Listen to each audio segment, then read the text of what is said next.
Good morning বন্ধুরা, কেমন আছো? আশা করি ভালো আছো। তা সকালে সকালে টিফিন থেকেই আরম্ভ করলাম। আজকে হয়েছে চাউমিন। দেখো চাউমিনটা কেমন হয়েছে অবশ্যই জানিও। আর এদিকে বসিয়েছি চাটা প্রায় হয়ে এসছে, জাল উঠেছে। আর এদিকে কাটাকুটি পর্ব চালু হয়েছে, হবে কলমি শাক। আর কি হবে দেখছি, দেখতে থাকো। আগে টিফিনটা হোক, তারপরে রান্নার পর্ব আসবে। তো তোমরা বন্ধুরা দেখতে থাকো আর সকালে সকালে চলে আসো টিফিন খেতে, চা খেতে। তো বন্ধুরা রান্নার কাছে চলে এলাম। বলো তো এখানে কি কি, না বললে জানবে কি করে।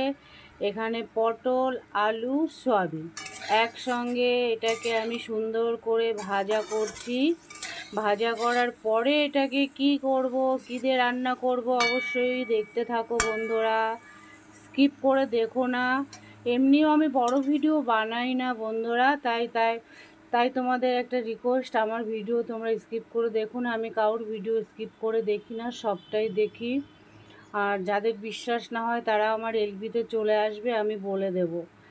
তো আমি 8টায় এলবি করি, তা তোমরা চলে আসবে।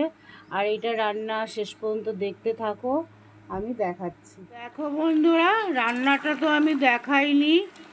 সয়াবিন, আলু, পটল দিয়ে আমি ডিম রান্না করেছি। এটা তো কোনো স্পেশালভাবে রান্না করিনি বলে রান্না কিভাবে করলাম দেখাইনি। যেমন রান্না হয় পেঁয়াজ, রসুন, আদা, লঙ্কা, টমেটো, সেইভাবেই রান্না করেছি। তা এরপরে আরেকটা রেসিপি হবে, তা তোমরা দেখতে থাকো, সাথে থাকো। তো বন্ধুরা ডিমের ঝোল হয়ে গেছে। এখানে আমি কলমি শাক ভাজা করছি। তো আজকের আমার এই কলমি শাক ভাজা, আর এদিকে পটল, আলু আর সয়াবিন ডিম দিয়ে কেমন হয়েছে অবশ্যই তোমরা জানিও ডিমের ঝোলটা। এদিকে ভাতও হয়ে গেছে, এদিকে শাক ভাজিও হয়ে গেছে, নামাবো।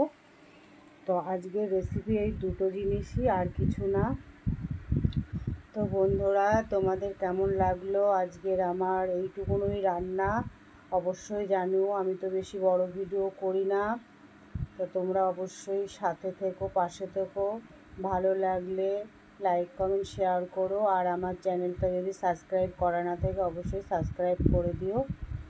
তা সবাইকে অনেক অনেক ভালোবাসা জানিয়ে শুভ দুপুর সবাইকে জানাচ্ছি, শুভ দুপুর। Bye, tata.